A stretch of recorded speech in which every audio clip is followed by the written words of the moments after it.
Okay. El Señor les bendiga, hermanos. Hoy tengo el privilegio de traerles la palabra y, como saben, hoy es Navidad y es lo que celebramos. Y he escogido para el día de hoy un texto famoso acerca de la Navidad, un texto que muchos de nosotros conocemos o que se nos hace muy común, que muchas veces escuchamos o simplemente los vemos en cada carta de Navidad, pero no entendemos realmente lo que está pasando ahí. Se nos hace tan común y tan seguido ciertos versos de la Escritura que pierden la esencia o la maravilla del significado que está allí. Y eso es lo que vamos a hacer hoy. Nos vamos a adentrar en un texto famoso acerca del nacimiento de Cristo, un texto en el Antiguo Testamento, y ver qué es lo que la Escritura dice ahí. Así que le voy a pedir que me acompañe al verso o al libro de Isaías. Vamos a estar estudiando hoy en el capítulo 9 de Isaías, los primeros 9 versículos. Y así también le voy a pedir que se ponga en pie para la lectura de la palabra.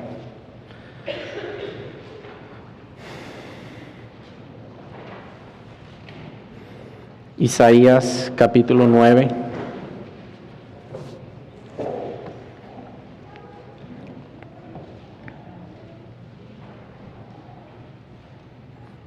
Los primeros 7 versículos.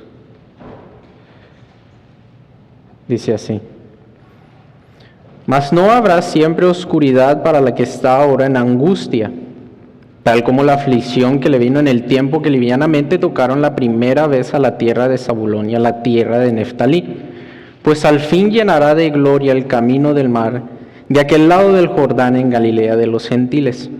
El pueblo que andaba en tinieblas vio gran luz, los que moraban en tierra de sombra de muerte, luz resplandeció sobre ellos. Multiplicaste la gente y aumentaste la alegría. Se alegrarán delante de ti como se alegran en la siega, como se gozan cuando reparten despojos. Porque tú quebraste su pesado yugo y la vara de su hombro y el cetro de su opresor, como en el día de Madián. Porque todo calzado que lleva el guerrero en el tumulto de la batalla y todo manto revolcado en sangre serán quemados, pasto de fuego. Porque un niño nos es nacido, hijo nos es dado, y el principado sobre su hombro, y se llamará su nombre admirable consejero, Dios fuerte, Padre eterno, príncipe de paz. Lo dilatado de su imperio y la paz no tendrán límite sobre el trono de David, sobre su reino, disponiéndolo y confirmándolo en juicio y en justicia desde ahora y para siempre. El celo de Jehová de los ejércitos hará esto. Acompáñenme a orar.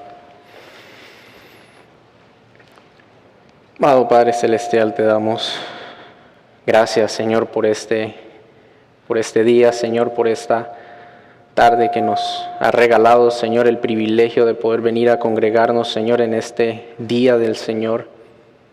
Padre, yo te pido que en esta tarde que nos permites aquí estar, Señor, que sea tu palabra hablando, que sea tu Espíritu Santo obrando, Señor, y que seas disponiendo los corazones para la palabra, Señor.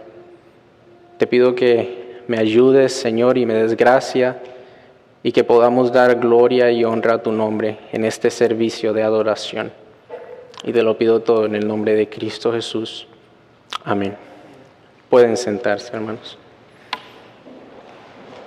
Cuando estaba estudiando el libro de Isaías, hace algún tiempo había leído una historia acerca del significado de la verdadera Navidad y lo había encontrado en la página de Ligonier. Y mientras que estudiaba recordé esa historia y yo la copié, le cambié algunas cositas para tal vez ser un poco más entendida, pero es lo que usaré para introducir este sermón. Una de las historias más notables de la Navidad proviene de uno de los momentos más oscuros de la historia moderna. La Primera Guerra Mundial devastó un continente dejando destrucción y escombros a su paso, como muchos de nosotros conocemos. El costo humano, millones, nos asombra. Pero en medio de este oscuro conflicto de la Primera Guerra Mundial surge la historia que se llama la Tregua de la Navidad en 1914, unos meses después de iniciada la guerra. Los frentes de batalla eran escenarios de devastación, tal vez como para dar los combatientes un día para respirar de nuevo. Se pidió en medio del campo de batalla una tregua desde la víspera de Navidad hasta el día de la Navidad. Del 24 al 25 se pidió una tregua en medio de la batalla. A medida que la oscuridad cubría un 24 de diciembre en 1914, el sonido de los proyectiles que estallaban y las metralletas que cada día se escuchaban, cada día bajaban y bajaban en cada hora. Débiles villancicos en voces de los dos lados de los frentes de combate, a un lado los alemanes y al otro lado los ingleses y los franceses, se empezaban a escuchar villancicos. Por la mañana, el 25 de diciembre, los soldados, al principio un poco inseguros, comenzaron a salir del lugar de donde estaban y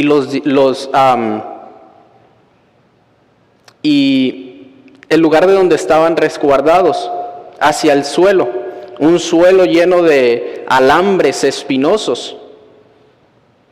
Hubo más canto mientras que cada uno salía. Se intercambiaron obsequios de raciones y cigarrillos. Se repartieron fotos familiares entre ellos. Aparecieron balones de fútbol, arriba y abajo del frente occidental. Los soldados, que hace unas horas estaban disparándose entre ellos mismos, ahora cantaban villancicos, se repartían fotos de familiares y jugaban fútbol. Durante un breve pero extraordinario día, hubo paz en medio de un conflicto. Algunos han llamado a esta tregua el milagro en el frente occidental, la Navidad de 1914. Ansiosos por publicar, The Times en Londres informó sobre los acontecimientos de aquella tregua. Los soldados registraron el día en cartas y en diarios.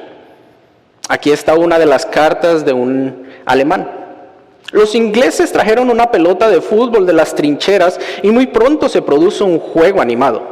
Qué maravilloso era esto, pero qué extraño era. Los oficiales ingleses sintieron lo mismo al respecto. Así la Navidad se celebró del amor, logró reunir a enemigos mortales como amigos por un tiempo. Amigos por un tiempo, celebración de amor, paz en la tierra. Ese es el significado de la Navidad. Pero estas celebraciones, estas treguas, no duraron mucho. Prontamente, nuevamente, empezaron a bombardearse entre sí. No tenían opción. Los balones del fútbol y los soldados volvieron a las trincheras. Los villancicos desvanecieron. Y la tarde y el campo y las ciudades de Europa volvieron a ser campo de batalla unos años más tarde en la Segunda Guerra Mundial. Vale la pena celebrar eventos como la tregua de la Navidad, pero les falta algo. Carecen de permanencia. Una paz transitoria es lo que a menudo encontramos en nuestra búsqueda del verdadero significado de la Navidad. Si buscamos la buena voluntad, el amor y la paz permanentes y definitivos, debemos mirar más allá de un simple obsequio. Reuniones familiares, fiestas.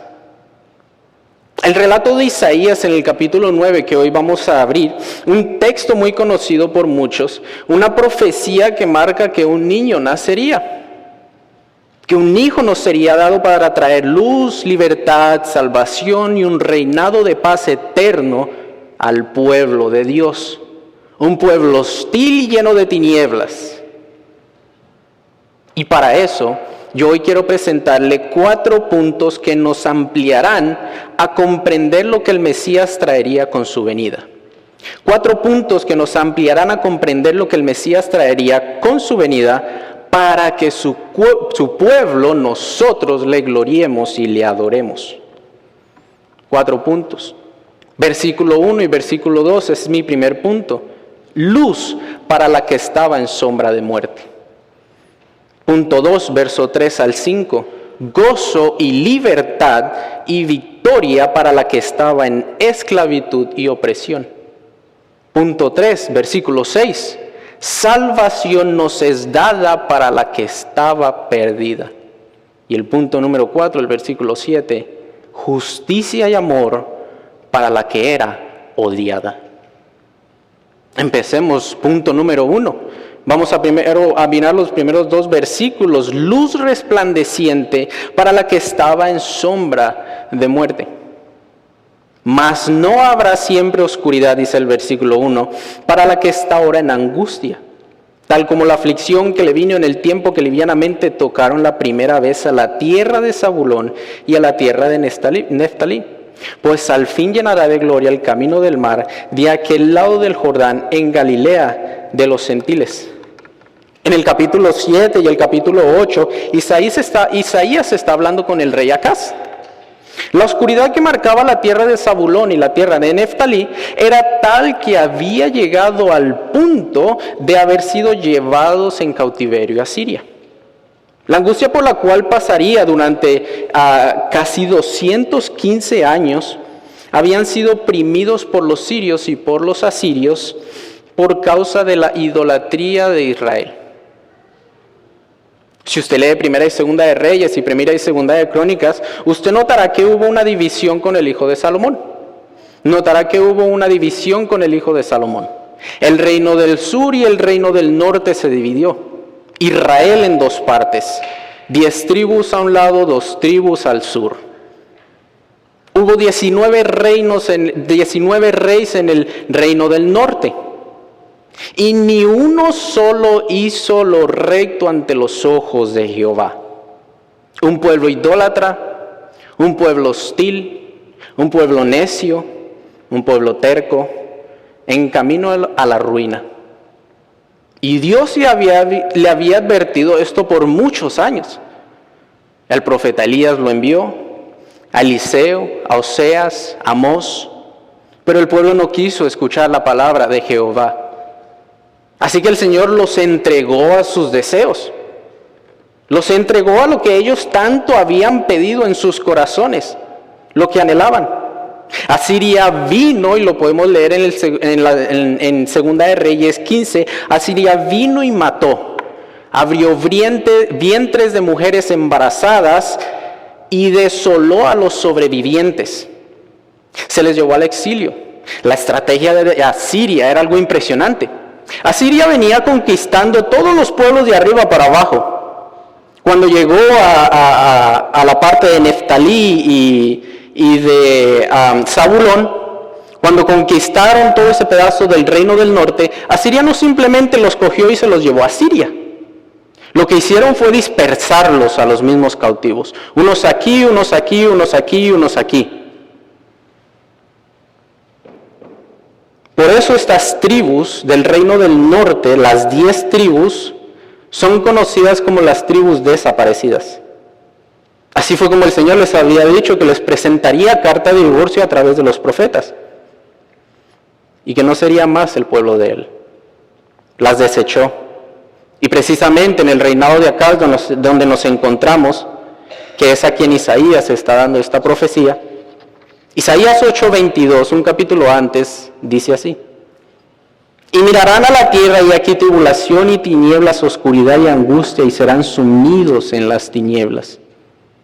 Nos muestra cuál era la oscuridad por la que el pueblo estaba pasando, por la que el pueblo atravesaría hasta que llegara la esperada del Mesías. Isaías está profetizando 700 años antes de la venida de Cristo. Isaías se acerca y le dice, diciéndole a la tierra de oscuridad y de angustia por la que atravesarían. Ciertísimamente así pasó, y por más de 400 años sufrió un tiempo de silencio, donde los cielos se cerraron, la palabra de Jehová no llegó más a los oídos del pueblo, y el pueblo se llenó de vacías tradiciones, se entregaron a poderes paganos más grandes que ellos. Realmente era una tierra habitada en densas tinieblas. Al nosotros llegar al capítulo 9 de Isaías, en el primer versículo, es fascinante empezar a leer estas palabras. Es algo precioso.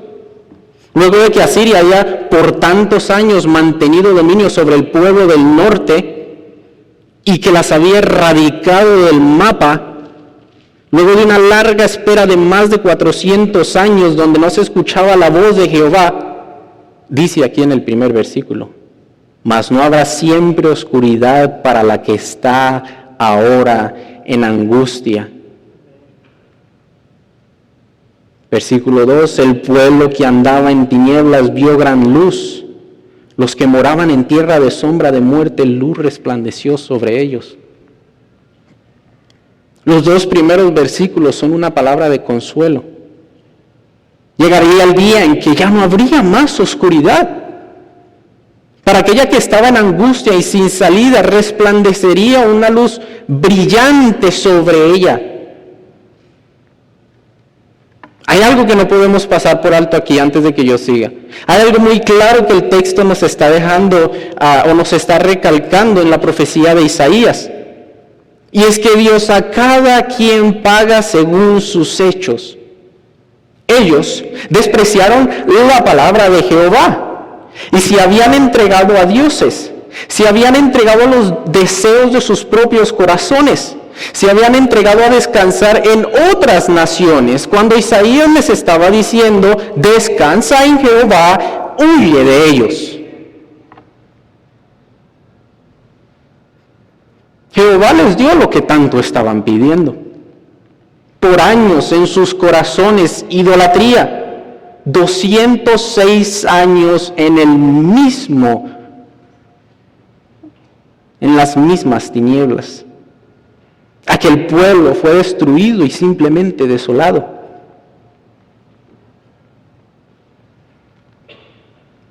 Pensamos nosotros que estamos más lejos de ellos. Pero es exactamente el mismo rumbo por el que nosotros vamos. Es exactamente lo mismo. Romanos 1.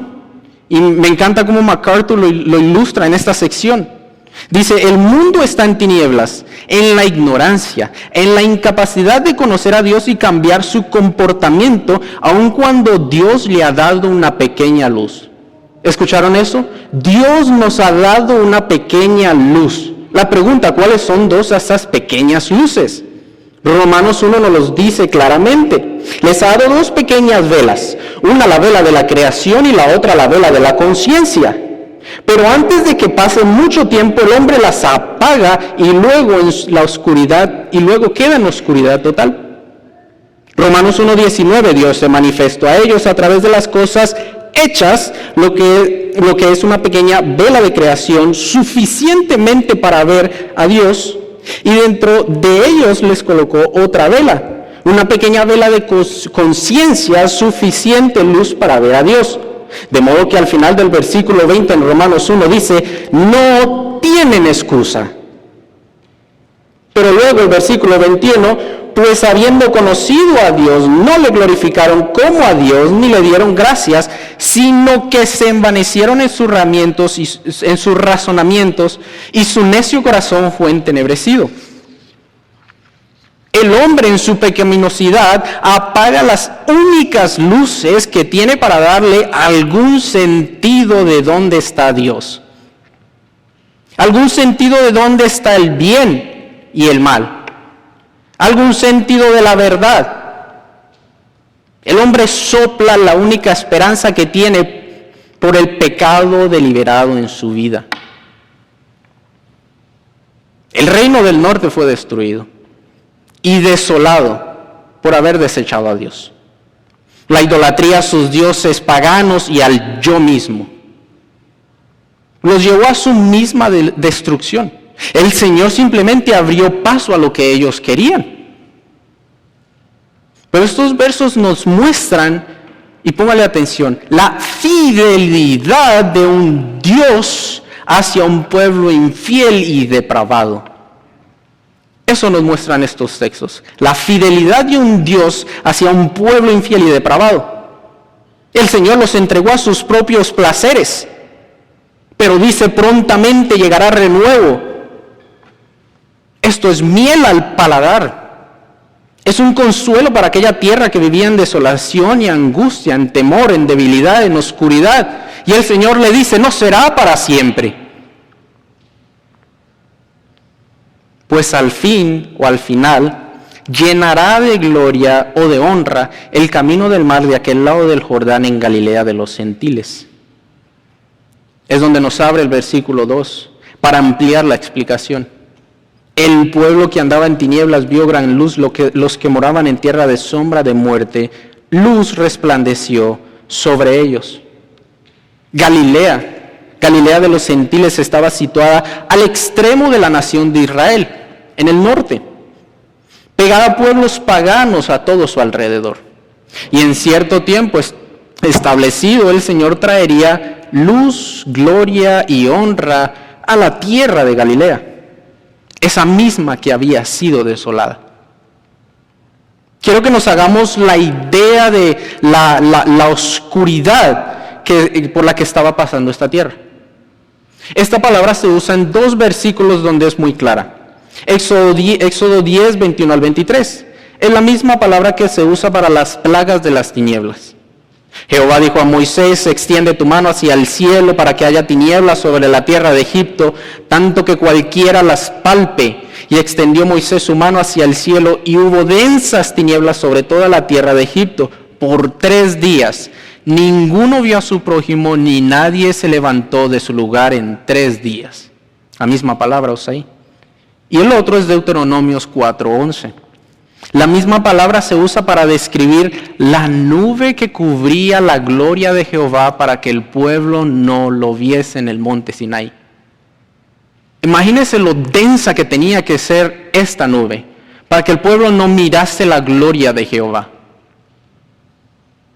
Claramente Isaías no se está refiriendo a unas tinieblas físicas o palpables, sino una oscuridad espiritual. Comúnmente es una expresión usada para referirse a desesperación o desesperanza. Bob Lepine comenta, él está describiendo una nación desalentada, tropezando a través de la vida sin un enfoque, un propósito o esperanza. Vivían en la tierra de sombra de muerte y no tenían una razón por la cual vivir. ¿Sabe lo que este texto nos quiere decir? El pueblo que andaba, el pueblo que caminaba, el pueblo que vivía y el pueblo que estaba sentado en oscuridad, ignorancia, tinieblas, necedad, no verían un destellito de luz para que puedan tener esperanza. Ellos verían gran luz. Los que moraban y habitaban en tierra de sombra y de muerte. Y la Biblia cuando dice sombra de muerte se está refiriendo a una oscuridad tan densa que ni siquiera una pequeña grieta de luz se puede admirar. Y el Señor les estaba profetizando a que aquella desolada que sobre ellos resplandecería y brillaría y iluminaría una luz radiante. Por más de 700 años, desde esta profecía, la tierra habitaba en sombra de muerte. Es claro.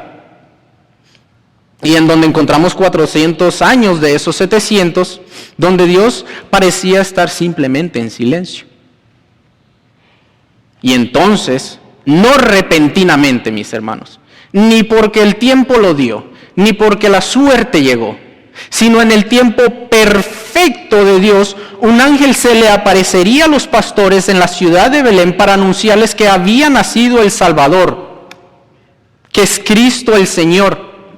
Zacarías, el padre de Juan el Bautista, unos pocos meses antes de que naciera Jesús, dice en Lucas 1:79, que aquel que viene de María nacería para dar luz a los que habitan en tinieblas y en sombra de muerte. Cuando María y José llevaron al niño al templo, Simeón, el que esperaba la consolación de Israel, cuando tiene el niño en sus brazos, en Lucas 2, 29 al 32, dice: ahora, Señor, despide a tu siervo. En otras palabras, mátame, puedo irme en paz.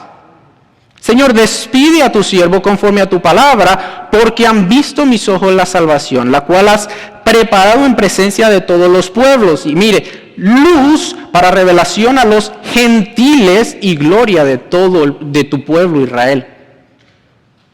Pero no se queda ahí el texto. No se queda ahí. Podemos pausarlo y ver la magnificencia y la gloria de lo que está sucediendo. Pero simplemente no para. Sabemos que Cristo nació en Belén. Pero como muchos sabemos, Él tuvo que salir de esa ciudad porque Herodes había ordenado matar a los niños menores de 2 años. Y entonces María y José estuvieron moviéndose por varias ciudades. Terminaron o regresaron nuevamente donde vivían, Nazaret. ¿Dónde queda Nazaret? Galilea. Nuestro Señor Jesucristo vivió y creció en la que una vez Él mismo había desolado.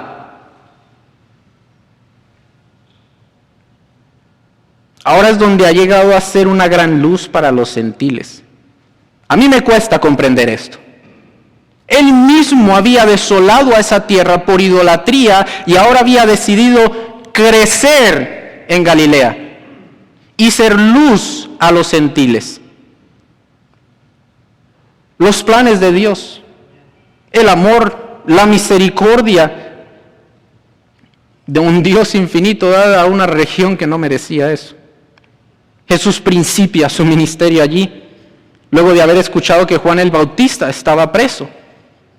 Él volvió a Galilea y dejando a Nazaret, vino y habitó en Capernaum, ciudad marítima en la región de Zabulón y de Neftalí, para que se cumpliese lo dicho por el profeta Isaías. Y Mateo cita a Isaías en Mateo 4, 12 al 17. Tierra de Zabulón y tierra de Neftalí, camino del mar al otro lado del Jordán, Galilea de los gentiles. El pueblo asentado en tinieblas vio gran luz, y a los asentados en región de sombra de muerte, luz les resplandeció. Desde entonces, dice el versículo 17, Jesús comenzó a predicar y a decir: arrepentidos porque el reino de los cielos se ha acercado. Cristo vivió por casi 30 años en la región de Galilea. La profecía se había cumplido. Gran luz había resplandecido sobre aquella región. En los tiempos de Isaías era una región desolada, destruida. Pero ahora es donde Jesús había planeado desde antes de la fundación del mundo tomar inicio a su ministerio. Y no solo eso, de ahí escogió a 4 discípulos: Pedro, Andrés, Juan y Zebedeo. Realmente en esta región había resplandecido la luz. El sol de justicia había amanecido sobre ellos. Y yo te quiero preguntar esta mañana: ¿ha iluminado el sol de justicia sobre ti? ¿Ha resplandecido la luz de en medio de la sombra de muerte en la que te encuentras? ¿Estás camino a un vacío? Solo Cristo puede dar luz a ese camino en que estás andando. En Colombia hay una historia muy famosa. Hay alguien que le dice en el ruso. Ese hombre era un matón, pandillero, llevado a la cárcel hasta un punto en que quería matarse. Y él, en su desesperación y en su punto clímax donde ya no podía sentirse más, gritó en medio de la cárcel: Jesús, si existe, sálvame. Ese pandillero y matón desde ese mismo instante nunca volvió a ser el mismo. Y hoy tocan las puertas donde antes era pandillero, anunciando las buenas nuevas de Jesucristo. Eso es algo que solo Cristo puede hacer. Eso es la luz que ha brillado sobre los ojos de aquel hombre, la vida que ha cambiado. Y yo te pregunto, ¿ha iluminado esa luz sobre ti, ido sobre ti? ¿O sigues en tinieblas? No somos más que aquellos pueblos porque vivimos en el 2022 y tenemos un montón de tecnología. Somos un pueblo idólatra caminando en tinieblas. Míralo en estas épocas de la Navidad. Todo el centro de esta celebración es simplemente el hombre. Se llama una época de gozo y alegría, pero es una época llena de estrés y ansiedad. Se llama una época de compartir con la familia, el necesitado, pero el Evangelio está cada vez más lejos de ser compartido de nuestras bocas. Mesas llenas de comida, pero hechas con afán y expectaciones no cumplidas. Regalos costosos, pero una práctica de piedad tirada por la ventana. Si luz ha resplandecido sobre ti, debe ser causa de adoración, amado. Esto debe ser causa de adoración. Debe de traer un gozo indescriptible para el que ya no está en sombra de muerte. Y eso es exactamente lo que vemos en el versículo 3 al 5. Punto número 2, es mi encabezado número 2, versículo 3 al 5. Gozo, libertad y victoria para la que estaba en esclavitud y opresión. Gozo, libertad y victoria para la que estaba en esclavitud y opresión. Multiplicaste la gente, dice el versículo 3, multiplicaste la gente y aumentaste la alegría. Se alegrarán delante de ti como se alegran en la siega, como se gozan cuando reparten despojos. Multiplicaste la gente. Dios había hecho promesa a Abraham en Génesis 15 y 22, que serían benditas todas las naciones a través de él, y que las multiplicaría como las estrellas de los cielos y como la arena del mar. Al todo el pueblo de Israel ser llevado al exilio babilónico, como muchos de nosotros conocemos, era gran multitud, una multitud grandísima llevada al exilio. Pero años más tarde, cuando se les da el edicto de que podían regresar nuevamente a Jerusalén o a Israel para reconstruir, son pocos los que regresan. Son pocos. Pero Dios empieza a multiplicar a su pueblo y es tanto que llega a ser una población más numerosa de lo que era antes del exilio. Profetizado en Ezequiel 36, 10 al 11, dice: y haré multiplicar sobre vosotros hombres a toda la casa de Israel, toda ella, y las ciudades serán habitadas y edificadas las ruinas, multiplicaré sobre vosotros hombres y ganado y serán multiplicados, y crecerán, y os haré morar como solíais antiguamente, y os haré mayor bien que en vuestros principios, y sabréis que yo soy Jehová. Él multiplicó a la gente. Y así Jehová lo hizo. Él cumplió la palabra. Así fue como se llevó a cabo. El Señor, no solo el Señor aumentó el pueblo de Israel en un número físico, hijos, nietos, bisnietos, lo cual era palabra de ánimo para los que estaban en el exilio. Pero nosotros ahora, teniendo el canon completo, podemos apreciar más de lo que está sucediendo aquí. Podemos apreciarlo de una manera más amplia lo que realmente había sucedido. Vemos el cumplimiento de las promesas dadas a Adán en Cristo, añadiendo de su simiente espiritual a la carnal.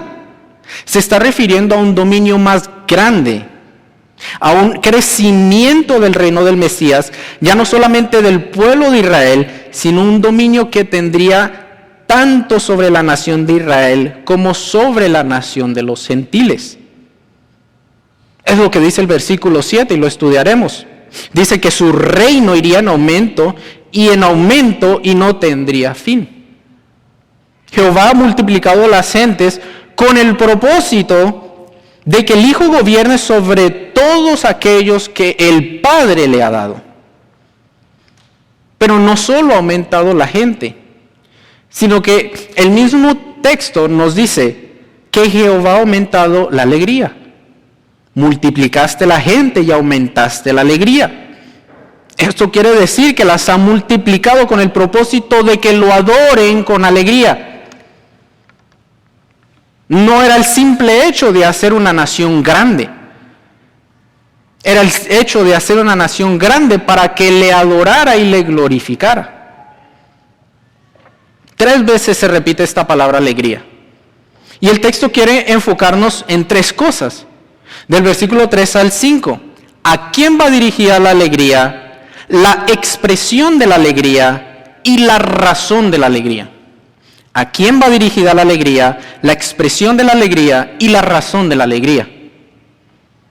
Primero, ¿a quién va dirigida? Se alegrarán delante de ti. Refiriéndose que en su presencia se regocijarían, en lugar de adoración, y no con un gozo carnal, pero con el gozo verdadero, dándole gloria y honra por haberles resplandecidos a ellos con luz radiante. Se alegrarán delante de Jehová. Otra forma de traducir es ante su presencia. Y la pregunta que yo me hice, ¿pero qué tan grande es esta alegría? Para que se alegren delante de Jehová. Y entonces es donde vemos lo segundo, la expresión de la alegría. Esto lo vemos en la segunda parte del verso 3. Como se alegran en la siega. Esta es una figura hermosa realmente. Tal vez para nosotros no podemos comprender tal cosa, pero ellos sí. Se encuentra con frecuencia en escritos antiguos. La cosecha para ellos, cuando recogían lo que habían sembrado, era un tiempo de júbilo, era un tiempo de fiesta, era un tiempo que se hacía comúnmente en medio de cantos y regocijos. Y concluían con un festival. La frase delante de ti se refiere al hecho de que los primeros frutos que ellos cosechaban entre los hebreos se presentaban en acción de gracias a Dios ante el templo, que es lo que nos dice Deuteronomio 12, 6 al 7. El pueblo hacía fiesta cuando cosechaba de lo que había sembrado. Y el propósito de eso era para dar gloria a Él. Gracias por lo que les había bendecido. Así es como ellos se irían de alegrar ante la presencia de Jehová cuando les fuese resplandecida la luz. Y toma otro. Como se gozan cuando reparten despojos. Es el otro ejemplo que pone Isaías. Después de la ardua batalla, tal vez nosotros tampoco podemos comprender eso, el salir al frente de batalla y pelear y esperar a ser victoriosos, pero esto era una imagen clara para ellos. Después de una ardua batalla, el que obtenía la victoria celebraba, es claro, pero celebraba con tal alegría no solo por la victoria obtenida, sino por el gran botín que habían adquirido de sus enemigos. En 2 de Crónicas 20, 25 al 28, mire lo que dice cuando habían ganado la batalla y adquirido esos despojos. Era de la misma manera un tiempo de fiesta y regocijo. Comían, bebían y danzaban. Comían, bebían y danzaban. Un tiempo realmente de alegría para ellos, delante de la presencia de Dios. Luego, pasa a dar la razón de la alegría. Lo encontramos en el verso 4 al 5, la razón de la alegría. Y acá es donde nuestro segundo punto trata de cobrar esa conexión o cobra ese sentido de lo que estamos hablando. Gran gozo y libertad para la que estaba en esclavitud y opresión. Póngale cuidado. Él provee con la primera razón de la liberación, versículo 4. Porque tú quebraste su pesado yugo y la vara de su hombro y el cetro de su opresor, como en el día de Madián. Isaías es muy detallado. Isaías podía simplemente o fácilmente haber dicho, libertados de esclavitud. Punto. Yo me preguntaba, ¿por qué él es tan detalloso? ¿Por qué se pone a dar tanto detalle? Es algo hermoso. Isaías es muy tallado al mostrar esta imagen. Muestra una imagen de esclavitud. Los esclavos en esos tiempos eran marcados con una señal. ¿Cuál era la señal? Un tipo de cadena de madera puesto sobre el cuello de ellos. Esa era la primera señal que se les ponían sobre ellos. A eso se refiere con su pesado yugo. Y lo segundo, la vara de su hombro. La vara de su hombro se refiere al instrumento que usaban para pegarles a ellos. Era una varita delgadita. No sé si algunos de ustedes alguna vez su mamá les pegó con esas varitas que encontraban por ahí. Estoy seguro que no era nada deleitoso. Gracias a Dios a mí no me hicieron eso. No puedo hablar mal, mi mamá está aquí. Pero era aquella vara que usaban para pegarles a los esclavos, la vara de su hombro. Y el cetro de su opresor se está refiriendo al poder y la tiranía que se ejercía sobre ellos. El poder y la tiranía que se ejercía sobre ellos. O al jefe de los esclavos que los oprimía con la vara. Y lo que Isaías está queriendo decir es que el gran gozo que caería sobre el pueblo o sobre aquella tierra sería porque se ha quebrantado, se ha roto, se ha despedazado el yugo, el poder tirano y la vara sobre el cual se les oprimía. Y esto sería como en el día de Madián. Es increíble esta ilustración que Isaías pone aquí. Para ellos era algo muy conocido el día de Madián. ¿Qué es esto? En el tiempo de los jueces, Madián era uno de los opresores tiranos sobre el pueblo de Israel. Dios levanta entonces a Gedeón, uno de los jueces, para que pelee y derrote a los madianitas. Esto lo encontramos en Jueces 7 y 8. Ahora, lo hermoso de la historia está en esto, para que veamos la conexión de qué es lo que quiere hacer Isaías. Gedeón, el Señor lo levanta y le dice, ve a pelear contra los madianitas porque yo te he dado la victoria. Gedeón coge un pueblo, lo levanta y se va en camino a enfrentarse a los madianitas. Ahora, ¿qué es lo que sucede? Mientras Gedeón está en el campo esperando, él lleva 32,000 hombres, de los cuales el Señor le dijo, no, son muchos, vamos a hacer algo. El que tenga temor que se levante en la madrugada y se vaya. 12,000 se levantaron en la madrugada y desaparecieron. 10,000 hombres quedaron. El Señor regresó a Gedeón y le dijo, no, son muchos todavía. Espérame, ¿qué? Sí, son muchos. Ve a las aguas y diles que tomen de agua. Y aquellos que se lleven su mano a la boca los echarás. Quedaron 300 hombres. Y el Señor dijo, sí, ve a pelear. ¿Sabe contra cuántos se estaban enfrentando? 135,000. 300 hombres contra 135,000. ¿Sabe qué fue lo que Jehová hizo? Él les había dicho, con estos ve y pelea para que la mano de ellos no diga me ha librado mi propia mano, sino para que ellos digan Jehová me ha librado. Y lo increíble de la historia es que el pueblo no peleó. Gedeón tenía miedo, si usted la lee, no le voy a entrar todo el detalle. Pero Gedeón va y divide sus hombres 100 y rodean el campo de los madianitas y les dice, cuando yo toque la trompeta todos la tocarán y dirán por Gedeón y por Jehová. Y así lo hicieron y unos se escaparon y otros se mataron entre sí. Dice la historia y Jehová puso espada contra su hermano cada uno. La victoria era de Jehová, no de ninguno de ellos. Y lo que Isaías está diciendo, Jehová vendrá y peleará la batalla por ustedes y será victorioso y se alegrarán, oh pueblos, por la victoria que Él traerá. Para que el hombre no busque enaltecerse y decir yo me he librado, yo he visto la luz, yo me he sacado de aquí, ahora me gozo en mis victorias.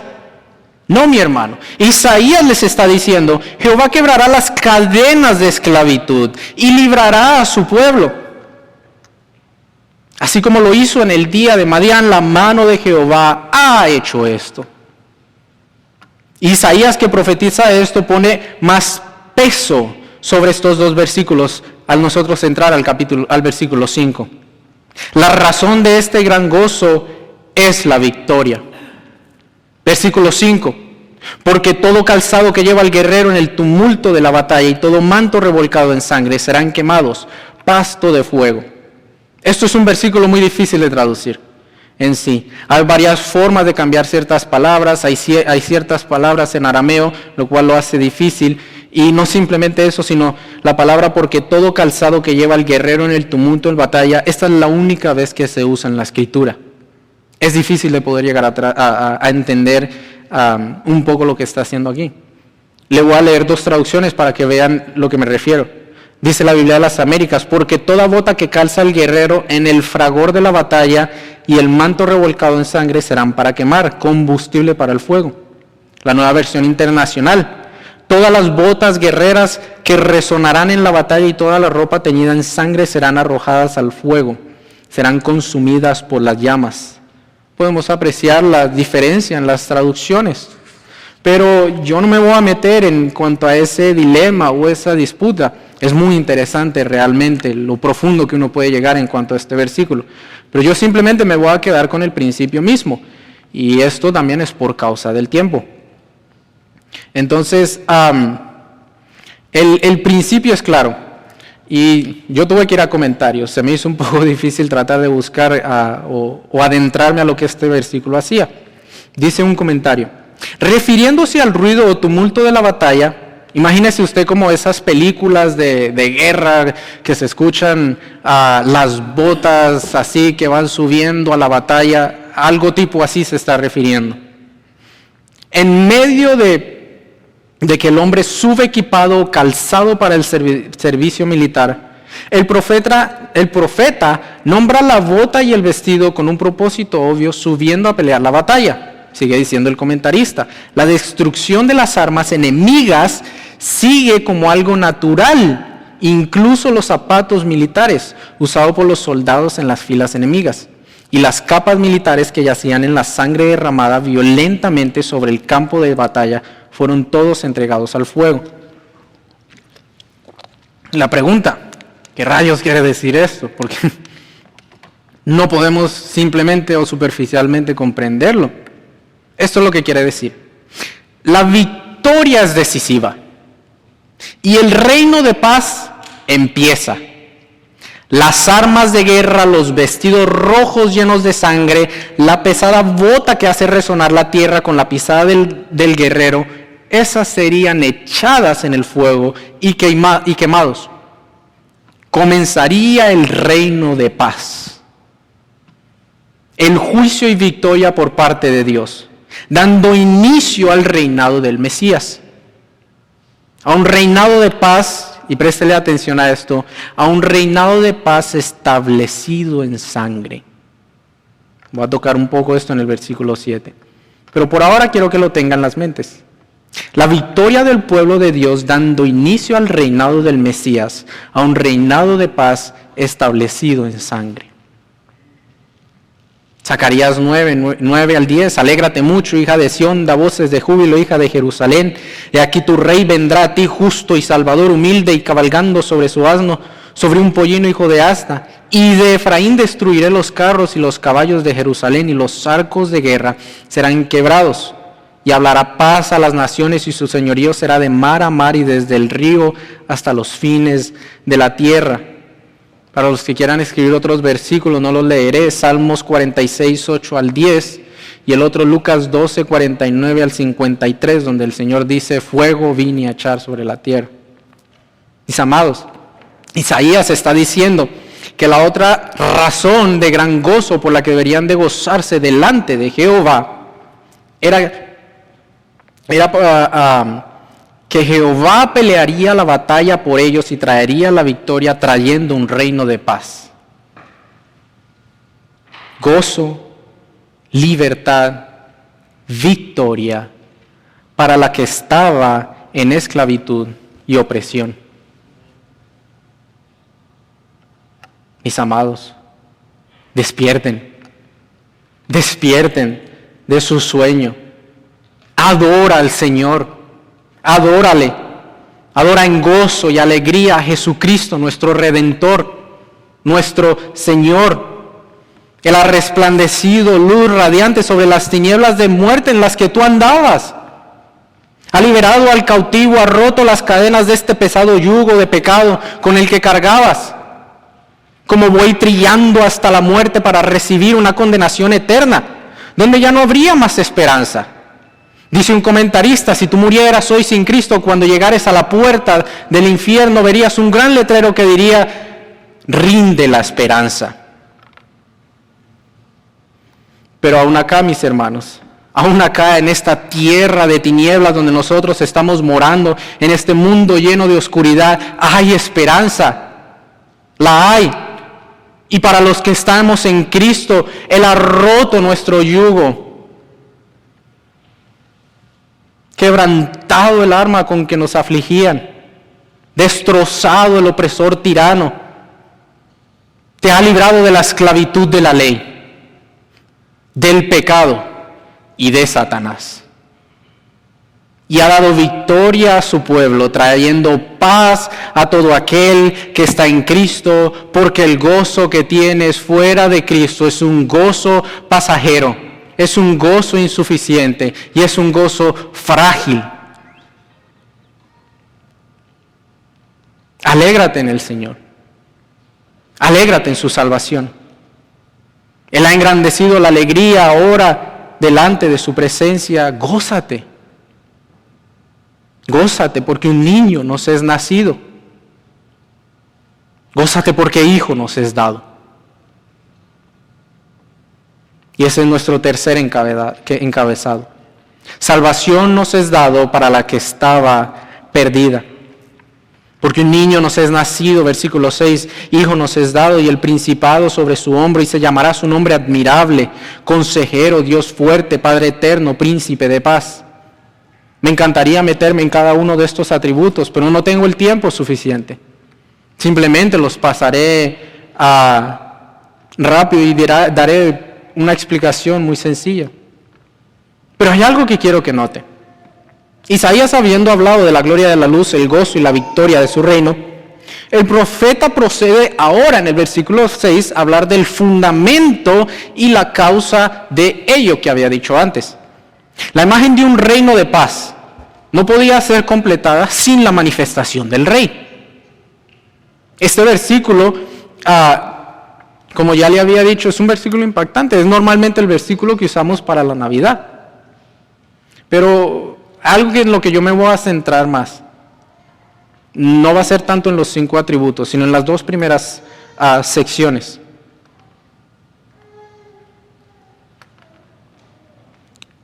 Y es fascinante. Mire lo que dice.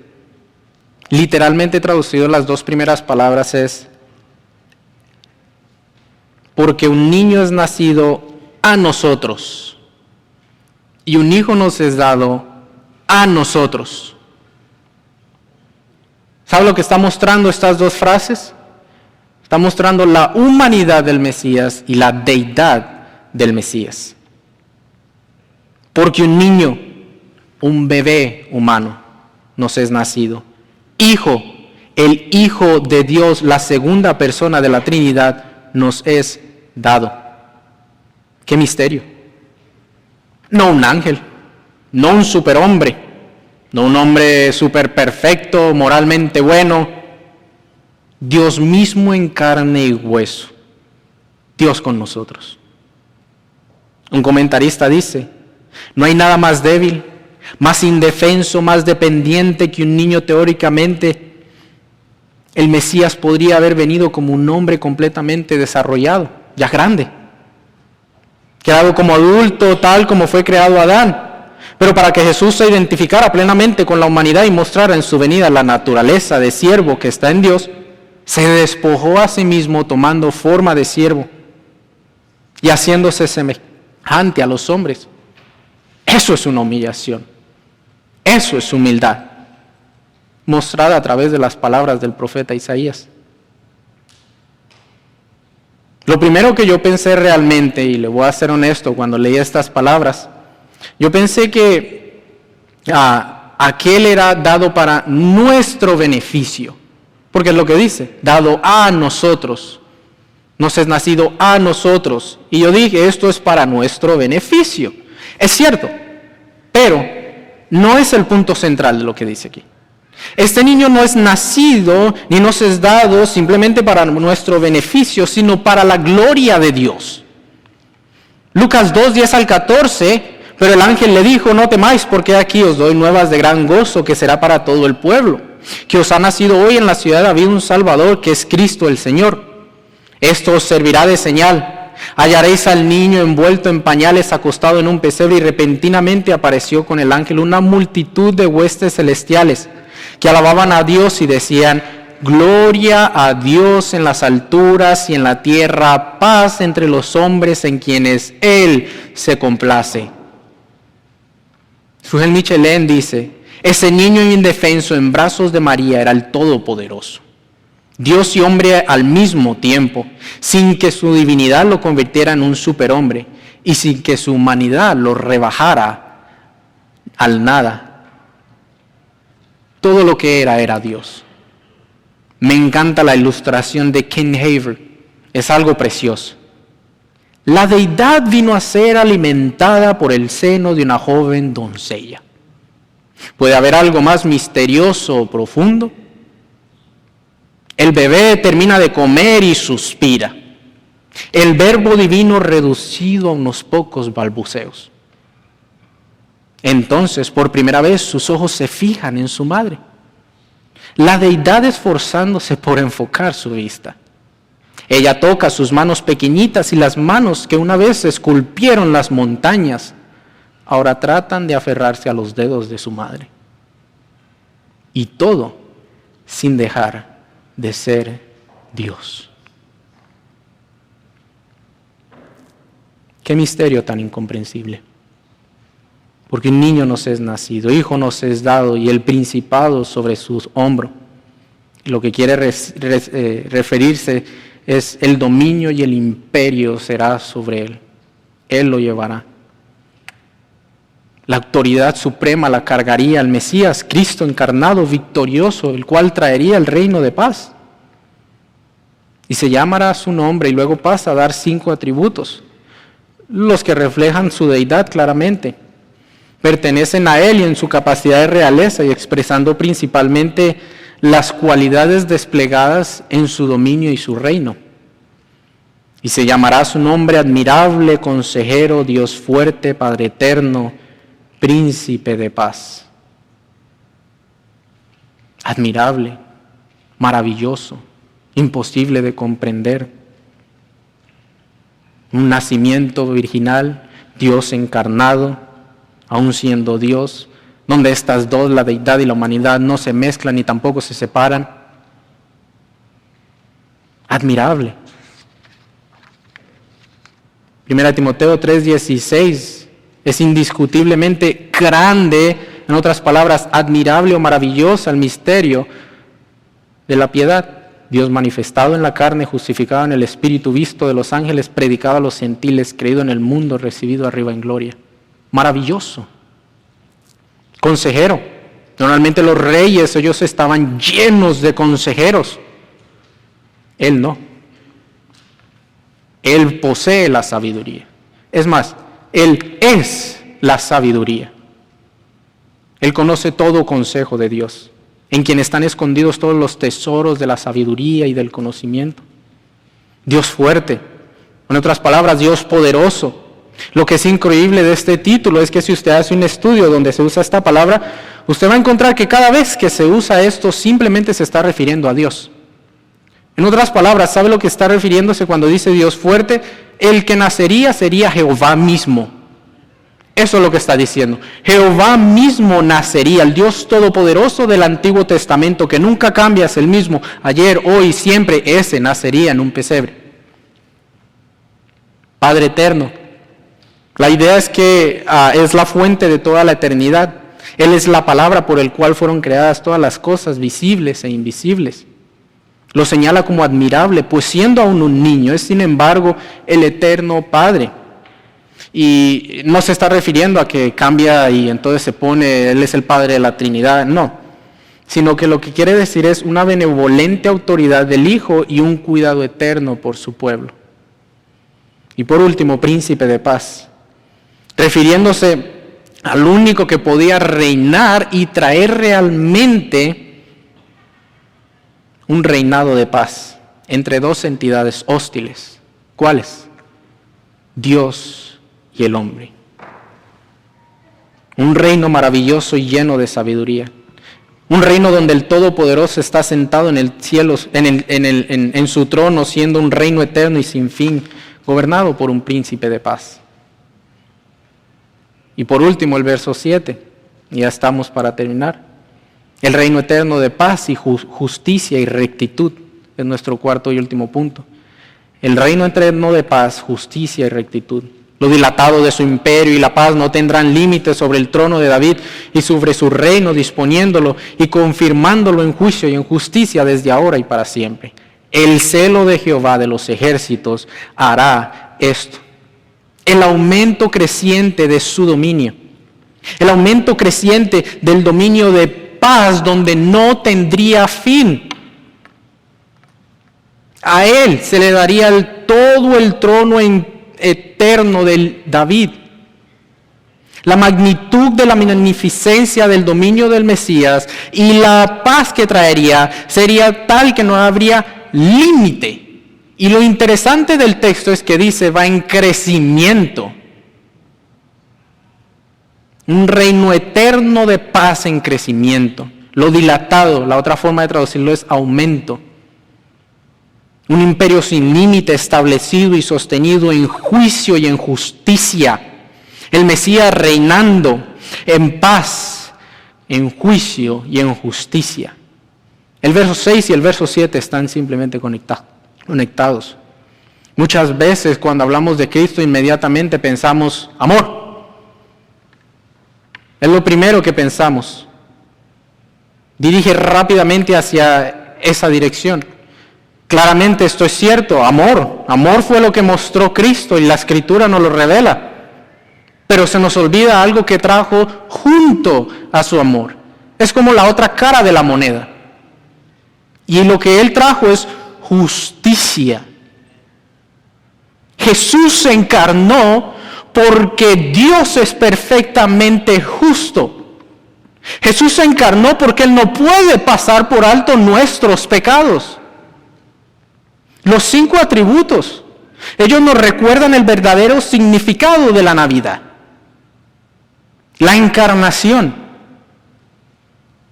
Mis hermanos, no es el acto en sí del nacimiento.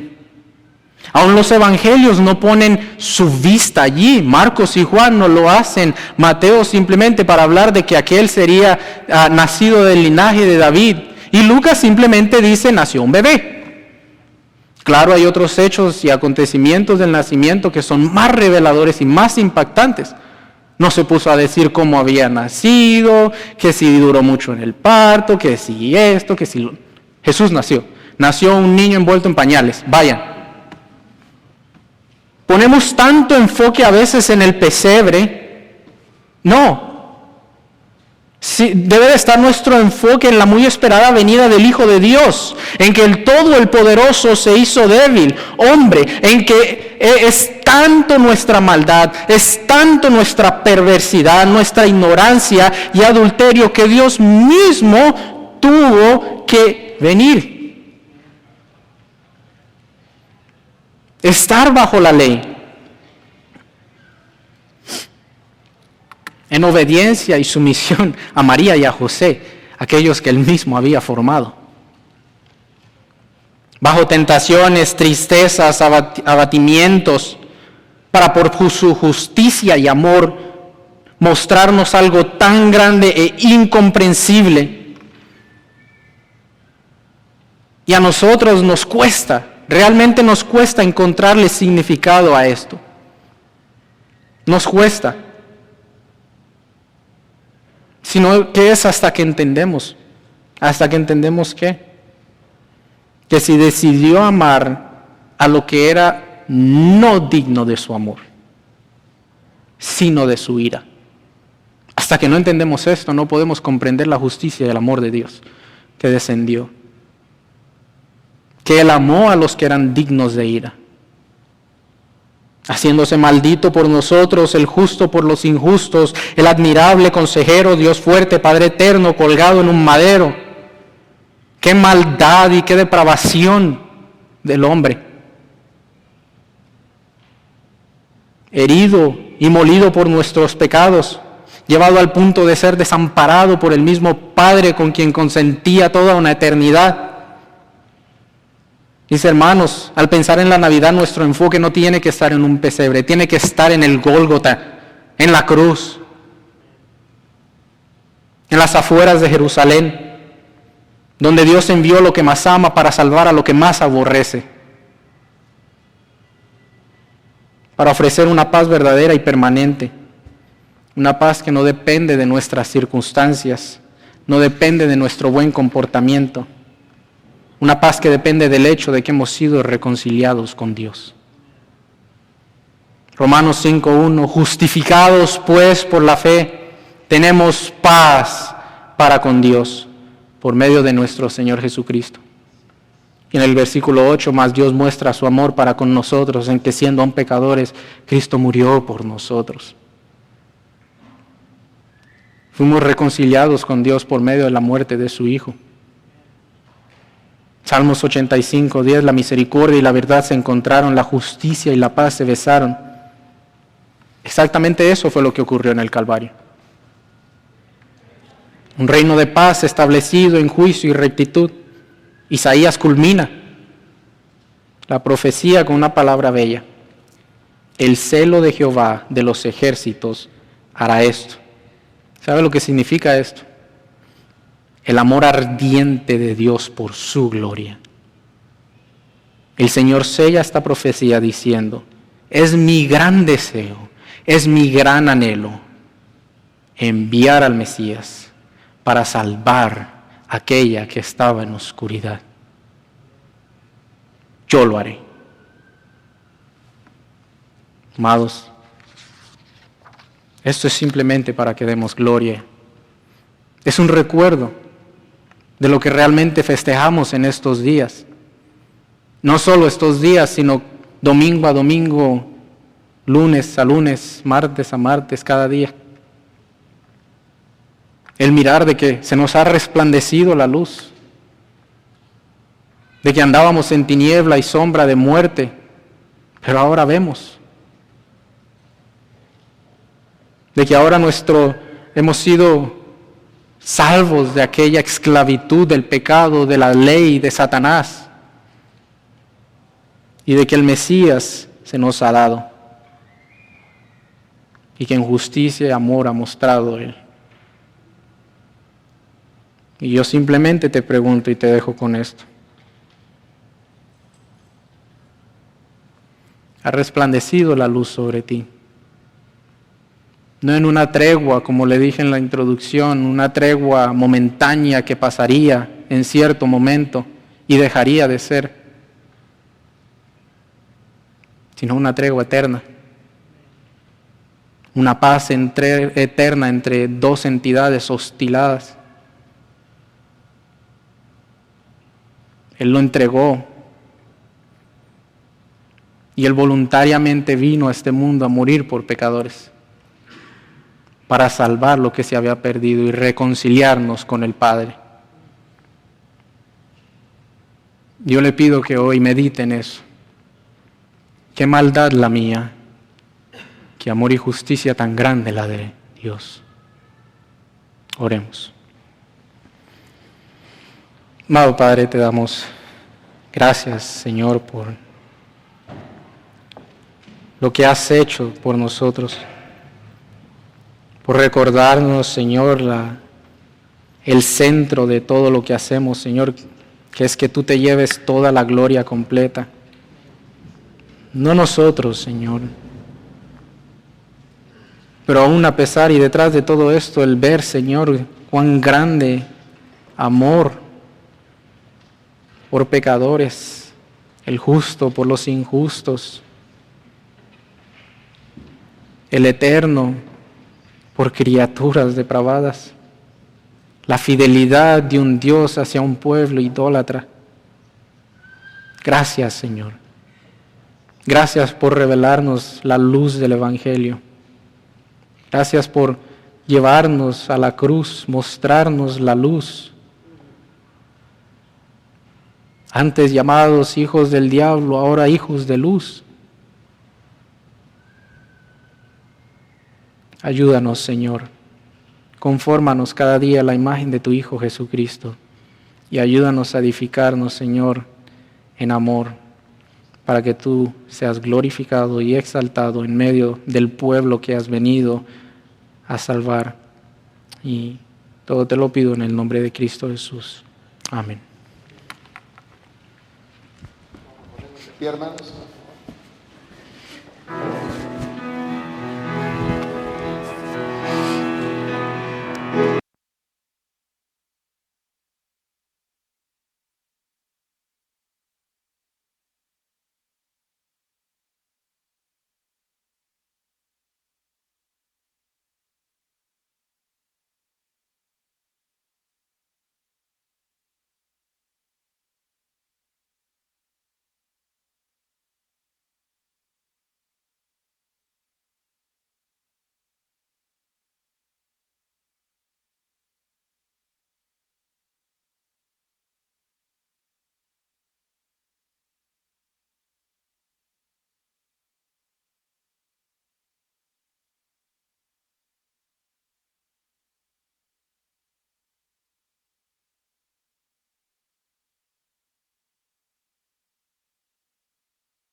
Pueden sentarse. Simplemente para una despedida, pensando y meditando qué podría ser algo en lo que podría decir y pidiéndole al Señor que sería algo. Recordé el verso en Mateo 28, un verso muy conocido. Dice, pero los 11 discípulos se fueron a Galilea, al monte donde Jesús les había ordenado. Y cuando le vieron, le adoraron, pero algunos dudaban. Y Jesús se acercó y les habló diciendo, toda potestad me es dada en el cielo y en la tierra. Por tanto, id y haced discípulos a todas las naciones, bautizándolos en el nombre del Padre y del Hijo y del Espíritu Santo, enseñándoles que guarden todas las cosas que os he mandado. Y aquí yo estoy con vosotros todos los días hasta el fin del mundo. Amén. Todo ha sido dado a Cristo, el Señor. Así que, id, hermanos, por tanto, y adoradle porque ha resplandecido luz. Gózate porque has salido de la esclavitud. Regocíjate porque estabas perdida y Él ha traído salvación. Eras odiado, pero ahora eres amado. Por tanto, id y predicad de esas buenas nuevas. Y aquellos que no conocen a Cristo y están aquí esta tarde, yo les pido y les ruego, corran a Él, corran a Cristo. No hay otra salida. Sal de esas tinieblas de sombra y de muerte y pídale que te perdone y que te salve y que te muestre la luz de Cristo y la luz del Evangelio. Oremos para finalizar. Padre, gracias, Señor, por este culto de adoración que nos has permitido tener aquí, Señor, en esta tarde. Darnos el privilegio de poder venir y reunirnos, Señor. Ayúdanos, Señor, a que te glorifique, Señor, todo lo que hemos hecho aquí, Señor, pero no tanto, o no solamente aquí, Señor, sino cuando salimos por esas puertas, que podamos llevar a la práctica, Señor, el adorarte, el darte gracias, Señor, el recordar que hemos sido salvos, que nos ha resplandecido la luz, Señor, y ahora que podamos llevar esta luz al mundo, que podamos, Señor, llevar esta luz a aquellos perdidos, para que si por tu gracia y por tu buena voluntad, Señor, les salves y les concedas el don del arrepentimiento. Y te doy gracias por este tiempo, Señor. Bendice a cada uno donde sea que parten ahora y ayúdanos a hacer todo para tu gloria. En el nombre de Cristo Jesús. Amén. Amén. Estamos despedidos, hermanos.